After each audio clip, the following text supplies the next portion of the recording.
Pasok na ang MPL defending champions Fnatic Onyx Philippines sa playoffs matapos talunin ang Bloodthirsty Kings ng North America 2-1 sa nagpapatuloy na M6 World Championship Swiss stage sa Kuala Lumpur, Malaysia.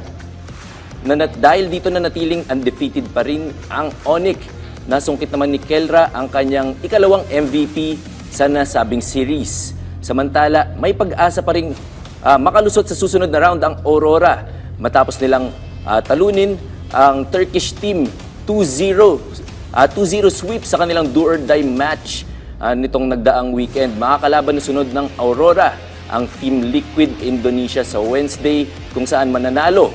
Ang mananalo ay aabante sa 5th round habang ang loser naman ay tuluyan ng magpapaalam sa torneo.